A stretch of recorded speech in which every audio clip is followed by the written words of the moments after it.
This week on Travelin' Young, I'm on the helipad of a Scandline ferry headed to Germany, and I'm going to give you a tour.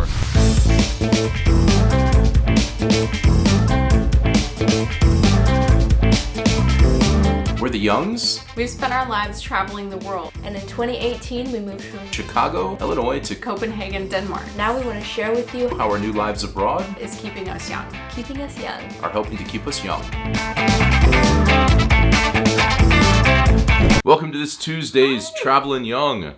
And as you saw from the intro, we spend some time with Scandlines on the ferry, but also in the Bordershop. And so what happened was, I guess it was a month ago, we did a video about Maya turning 18 and how we were going to have a big party for her and take a trip down to the Bordershop to stock up for the party. Yeah. Yep. And a number of you said, hey, you guys should do a video about the Bordershop and the ferry. And not only did you guys say that, but Scandlines saw it and they contacted us and said, you guys should do a video about the Bordershop. Come on down. And so they invited us to come. And so full disclosure, they're sponsoring this video and they provided our ferry tickets going to Germany and back from Germany as part of this trip that we were actually taking anyway to go to Berlin and wanted to come by the Bordershop. And so they were super kind and they gave us a ridiculous amount of access in the ferry. Crazy. So you'll see that at the end of this video. Yeah. All over the entire ferry, every part of the ferry. I was in the engine room. I was where they were making food, where people live. I was everywhere. Everywhere. And also the Bordershop. And since this is a part of, Danish culture a bit to go to the Bordershop, and we've done it a number of times before this video, we thought it would be cool to do. And so we started, even though the Bordershop part is when we were returning from Germany, but we're going to show that part of the video first. Yeah. Yeah, and so we went to the Bordershop in Puttgarden. That's the big one, the nice one as we like to call it, but it's labeled as the world's largest Bordershop, and I would believe it. It's huge. It's 4 levels. It is 6,000 square meters. It has about 1 million customers in a regular year, so not a non-corona year. And they just have everything that you could possibly want, especially for somebody who's turning 18. I will say that we did get the ferry ticket sponsored, but we paid for all of our own alcohol once we walked back through. And it was hard to keep, from filling up the shopping cart. But this video, this part of the video, we actually walked around before we were shopping, Yes. so you'll see us with no shopping cart. Yeah. But afterwards, we bought a whole bunch of stuff.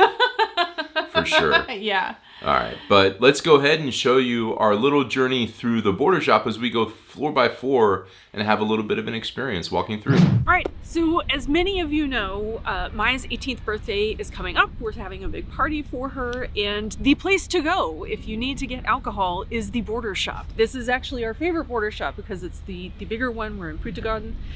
And we were getting ready to go in, and I found out Shihiro here has never been to one of the Bordershops. I cannot believe this, that you've not been to the Bordershop. I've been living in Denmark for 10 years and I've never been to a Bordershop. For shame, people, for shame. You take one trip with us to Germany. And I get to experience a whole lot of stuff. I'm excited. And supposedly it's the world's biggest Bordershop. It is, I believe it. It's huge. So we are going to go inside. We're going to pick up some stuff for Maya, maybe pick up some extra things for ourselves. Who knows? Let's go. We've just entered. We did. We're ready to go. And each of these floors are something different. different. The first floor is wine. The second floor, first floor, floor 1 is wine. Floor 2 is spirits, and the top floor, the third floor, is like household goods, toys. So those kinds of things.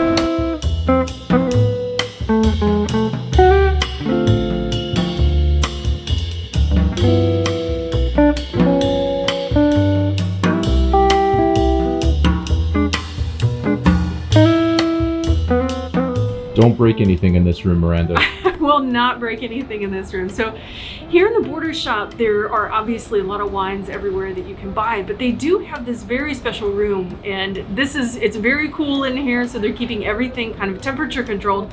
And this is where they have all of their nicest wines. So if you want something really special, you can come in this room. And you can see right here, we have a bottle of Bulgari Superiore. And it's almost it's basically like 2,800 krona. So I think I'd be afraid to even drink that. But I mean, if you're a wine connoisseur, this is the place to be in the Bordershop for sure. And I suspect there's a sommelier here at times to help with questions. Yeah. Sorry, Maya, this is not the wine you're No, getting. we're not getting Maya the 600 krona wine. She's gonna get the barefoot from the U.S. Box wine. Box wine for Maya.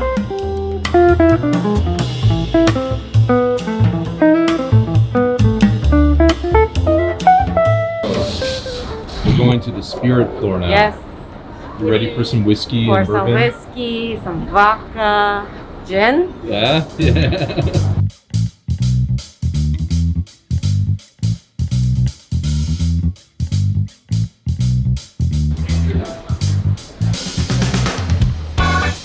So Maya's not a big beer drinker, but she does love this, like the small sir and all these different flavors of small stuff. So we'll definitely be stopping off and getting some bottles of this stuff. Yeah, we're doing a first round with the camera. Second round will be with the cart. Yeah, for sure.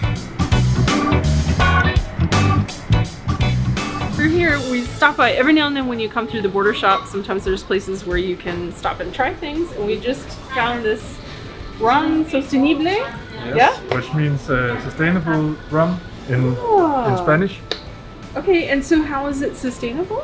It's transported to Europe on traditional sailing ship without an engine at all. Wow! So pure wind power for transportation. That's And all the cool. bottles are made from recycled glass. All the labels are made from cotton paper. Oh my gosh! So it's really truly sustainable. It is. Wow. And that's this one right here. Yeah. And it's from the Dominican. So can we give it a try? Yeah, sure. Yeah, I'd love to try the. Shihiro, do you want to try? Yeah, sure, why not? It's made from pure sugarcane juice and aged in ex-bourbon casks great. for 8 years straight. So it's not a Solera rum. It smells great. Oh, that's nice. Oh, I like that. Ooh, Okay, that's now, I'm the rum drinker in the group, so how is it that I'm the one holding the camera and I don't get to try one? I will hold the camera. That's So good. Josh, Yeah, my hand's back. sorry, we had a hand issue here. Ooh, hey, there we go. I love Guatemalan rum, Okay. Yeah. which you probably have some of the Ranzacapa here somewhere. Hey, Mr. Rum Drinker, what are your thoughts? It's good, it's sweet, and I like the story behind it all too. That's The distillery that makes it actually has a machine that captures about 50% of the CO2 emitted from the fermentation of the alcohol. And then they store that CO2 in the pressure tanks and give it to the local soda company. So they use it. to use for Exactly. interesting. And this was, you said, from Dominican? Yes. Yeah. Wow, cool. And thank you so much. You're welcome. It's very interesting.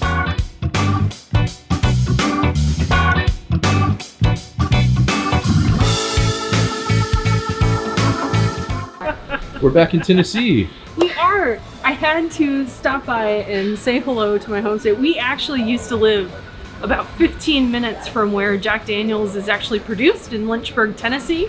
So I have a special place in my heart for Jack Daniel's, and they always come out with new flavors all the time. I love Tennessee Fire.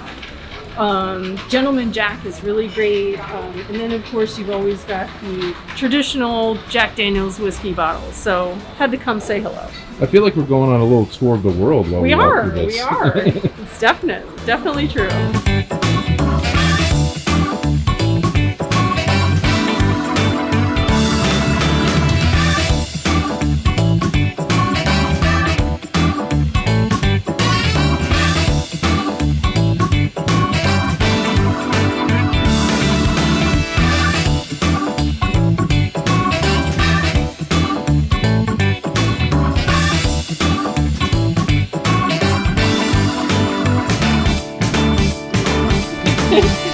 Josh, tell us about your love of Left Noel. So, just Left in general, but Left Noel is super good.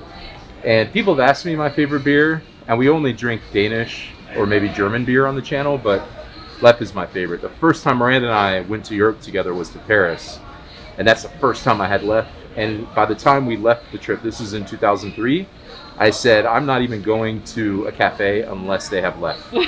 And if I walk in and they don't have left, I just walk out and we'll go to another one until I had left. It is my favorite beer, the brown, the blonde, and when you can get the Noel Christmas. So we're gonna stock this up when we head out later with the cart. If you've ever wondered what's on the other side of us, usually the camera's there, our couch is right here, so now you see what we're looking at besides the camera. All our fun posters. All right, so here we go. Speaking of fun, we're gonna have some fun. I think this one's gonna be good. It's these small shots. It's on my eyeball. It's what's focusing. So this way it's the small shots, creamy choco banana.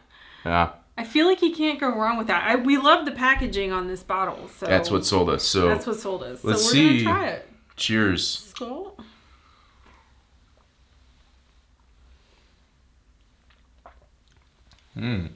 Oh, that is delicious. I shouldn't have drank it so fast. Oh, that was really. like that. I like sweet stuff. This is probably for like 15-year-olds, but I don't care. No, we're buying that one again. Yeah, that was fantastic. That's really good. My kind to try it on Tuesday. Yeah, so the creamy choco banana gets 2 thumbs up. Next to my head. So and an eyeball. Now it's like my hand's in focus. Go on her head. There we go. There we go. There you go. There we go. Try it on Tuesday. Give it a try. And that was Try It on Tuesday. We thought it would be interesting to show something that we got actually at the Bordershop. Yeah.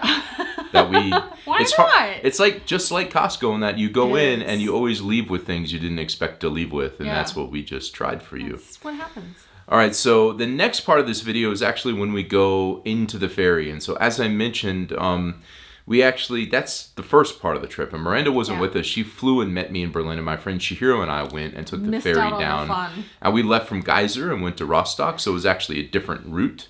And it's good because it's longer, and I needed tons of time to basically navigate through this entire boat because we saw everything. And so I thought this is the Copenhagen. So a few times you might hear somebody, when I show that part of the video, refer to the Copenhagen, and that's the name of this boat. And then there's actually one called, I think, the Berlin, which is the German-owned. So the Danish own some boats and the Germans own some boats. And there's slightly different crews and people on it depending on which one it is. And so we were on the Danish boat, the Copenhagen. And one of the fascinating things I didn't even know about, we start talking to the services director, and we're actually standing in his cabin because they stay and live on the boat for 2, 3, 4 days while, like, at a time. They don't just, I always thought that they would just go...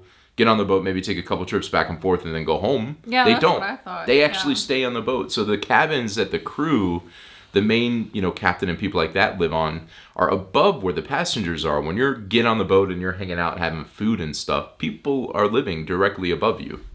And so he starts there showing us his cabin, and then we walk around, and he also shows us the kitchens and things that are all part of his role. And then we talk to the captain, and we go up to the bridge. So that's going to be the next part. And that's super cool as well because this boat actually has a single bridge. The boat that goes from Robu to Puttgarden has 2 bridges on either side. To help them see, right? What I was going to say, they have it on either side in that boat, so they don't have to spin the boat around. Oh. And they just walk between the 2 bridges when they go, and they can just go in and go out.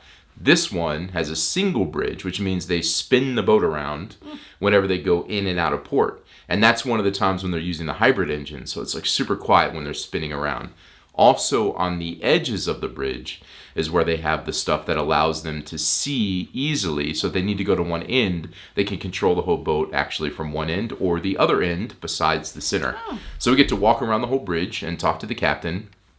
That was amazing. And learn about this, I mean, I didn't get all this in the video. Some of it was just talking to us and just kind of absorbing because I was getting so much information, but learning about the hybrid motor, how they're trying to move to have it be fully electric, but there still is diesel now, and they have this big rotor sail on the top. So then we go down into the belly, and we get to go into the engine room, and one of those floors is the entire length of the boat. Yeah. So we walk and see like where they treat water, where they have the water for the sprinkler systems, where they have the electric stuff, where they have the generators. I mean, there's so many things that support making this boat work more than just like moving it I from didn't one even think about boats having side of sprinklers the on other. them. Yeah, they have all the They do. They security have stuff. sprinkler system. I mean, it's like all this stuff. You're like, oh yeah, that makes sense. Sense. I mean, like the refrigerator is intense too. That's like a whole unit for refrigerating food. It's crazy. I hadn't thought about that either. Yeah, I know it's intense. All the things you just think, oh, there's a big engine that moves it. That's just like one component of what makes it work, and then all the security stuff to make sure everything's safe. If something were to happen, and it's all automated basically now too. It could run itself almost. Everybody's basically there in case something goes wrong to fix stuff. Yeah. All right, so anyway, I'm going to stop talking about it now. So I got all these different pieces that you're going to see as we walk through. One of the coolest things I've ever gotten to do inside the belly of the Scandlines ferry that we went on from Denmark to Germany.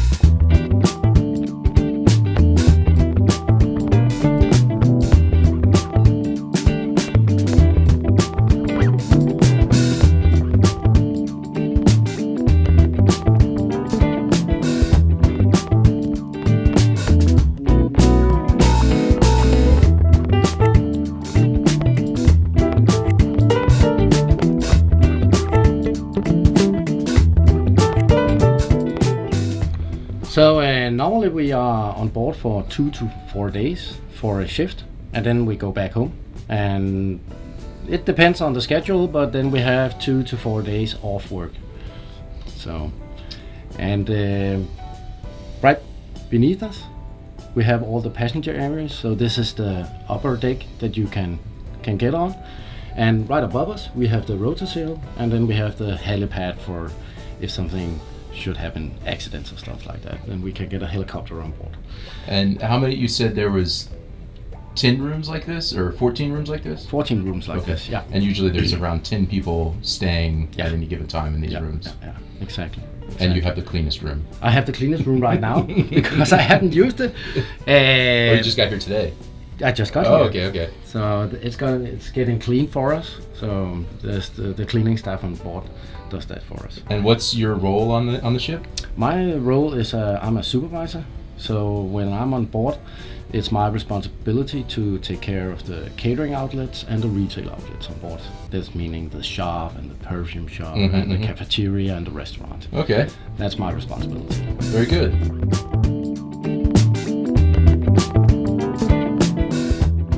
On a yearly basis, in a normal year, not the COVID-19 year, we normally here on board Copenhagen, we transport about 900,000 people a year. So we have a lot of passengers each year. And mainly we have vacationers, of course, in the peak seasons. That's in the summer and all the school vacations. We have a lot of happy customers who come aboard, look forward to getting down and ski and visit some hot places, not Denmark because it's cold and rainy. And then we also have a lot of transport on board, which is very important for us and also for Denmark and for Germany, for the cooperation that we have. So we have a lot of goods coming on board the ship each year. I can't tell you how much, but it's a lot.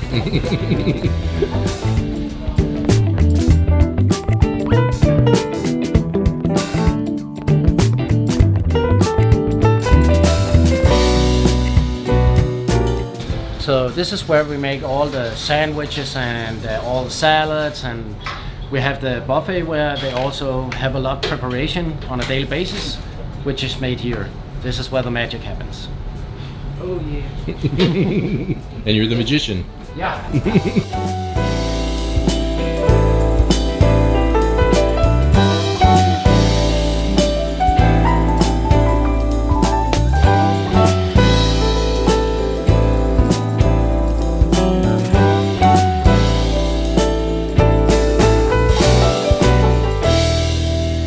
So you're the captain? I'm the captain here on Copenhagen. Yes, that's correct. And how long have you been here on this boat? On this boat, I've been since the beginning. We got the boat at 2016 December, so almost 5 years old she's now. So, what's your favorite part of being a captain? Yeah.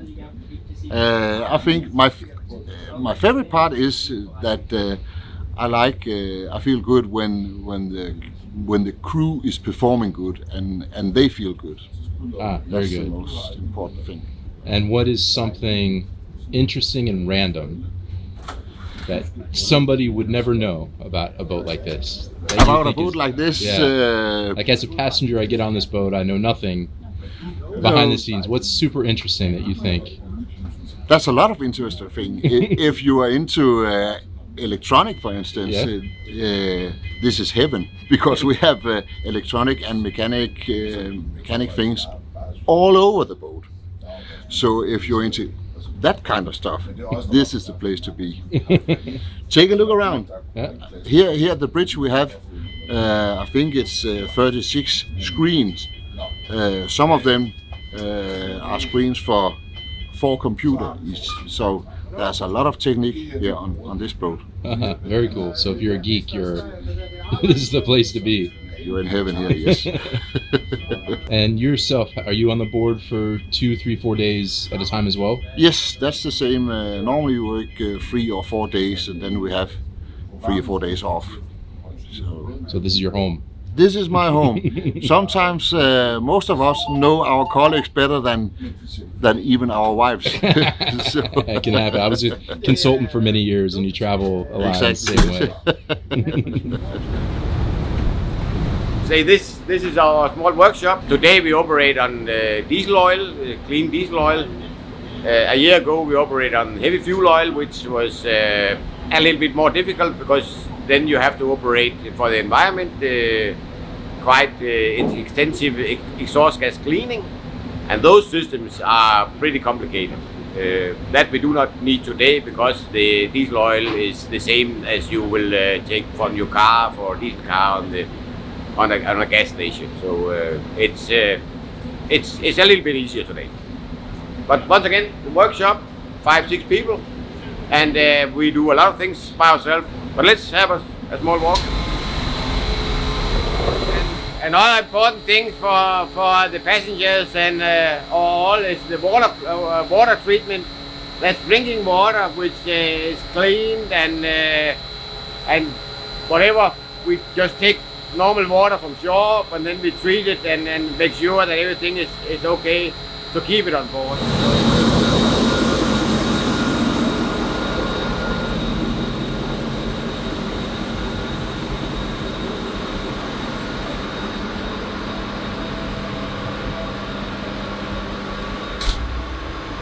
So here we are in the electrical room. That is electrical switchboards, which is similar to shore, the power plant at shore. We have the generators we have looked at, and here is all the distribution of the powers.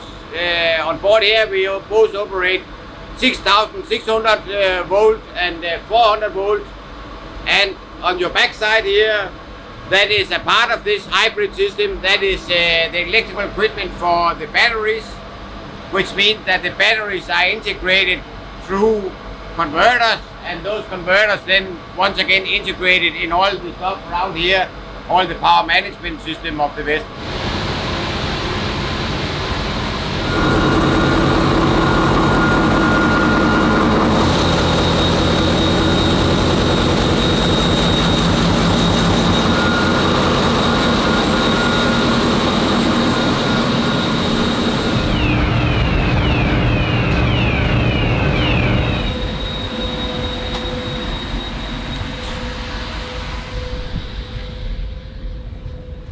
Yeah, it's nice and quiet. It was just a round off. Yeah. So here we are in the engine control room. There's no one in here, and as I told you earlier, that the vessel can operate itself. Yeah, of course we need to be here, but in general, it's all the automation, all the stuff we can operate from here, start-stop engines whatsoever. But usually we don't need it, because everything is operated from bridge, which you will come up and see. So the main task for this control room was in fact to build the vessel, to have a place to be when everything should be tested. And just for your information, so it is when you talked about different sets of information for instance, our alarm system is built up of 7,500 individual information sets. That means that we know more or less everything about the vessel remotely. And you can be proud of 7,500. I won't say, because if you have a really big navy vessel, you may have tenfold. But of course, it's for a vessel of this kind, it's pretty complicated, and a lot of information. But anyway, it's more or less good automated, and we make very much use of it. Just sit down, waiting to be informed. Something is wrong, go out, figure out what it is, fix it.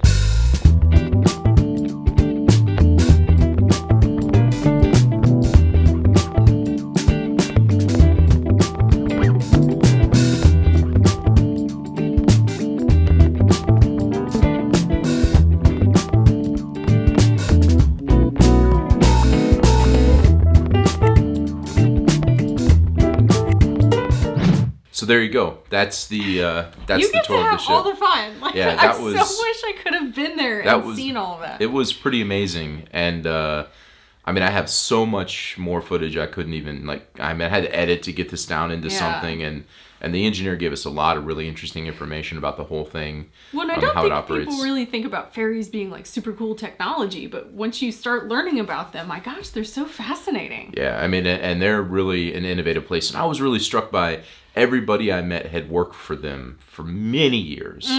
So the good thing is, it seems like everybody loves to work for the company. The bad news is, if you want to work for the company, everybody works here so long. There's like probably one position that opens up every 5 years Even in or the something. Bordershop, though, they had with exactly. the people we Them had too. talked to. Yeah. But the captain had been there for a really long time and everything. I mean, it just seems like a family, especially in the boat, because they live basically on the boat. Yeah. You know, so You they have have to to like be each like other. a family. Yeah. But one of the things that was really neat when we were talking to, I think it was the captain. I didn't get this on camera, but I asked, because they said this boat was only 4 years old. I said, "What did you do with the previous boats?" And they basically, you know, sell them to other places that use the boat. And one of the old Scandline boats is in Africa right now, and it's like a hospital boat. It was kind of refactored into being a hospital boat.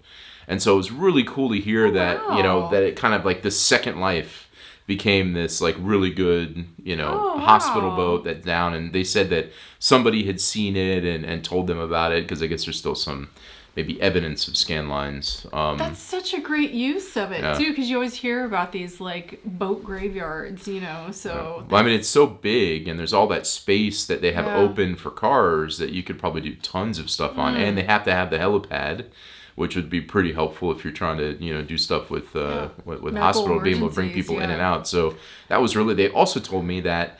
I'm going to ramble for a moment. They also told me that sometimes they do drills, and they said that... that recently, like, the German Navy was doing some drills where they had to, like, you know, like practice getting on a boat while it was on the water. And I'm like, I hope, you know, you tell the passengers this, right? And I'm like, is this normal? And they're like, yeah, people are on it, and we tell them ahead of time. Don't be worried why, like, the German military's boarding the boat right now.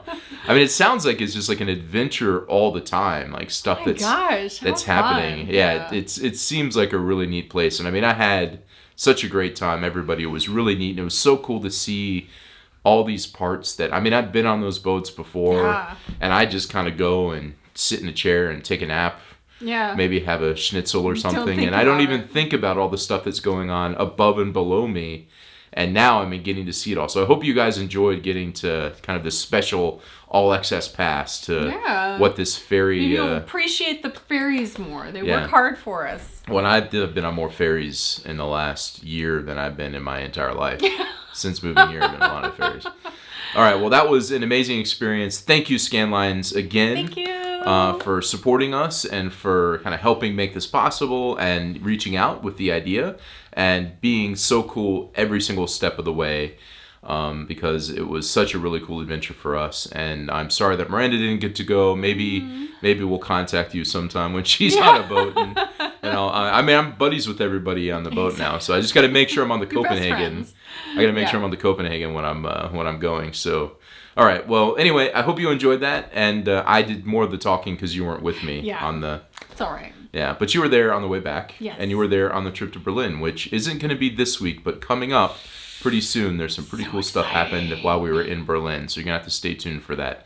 But for now, we'll just say goodbye. Bye. Is this bringing back any memories? I may or may not have had a Jaeger incident recently.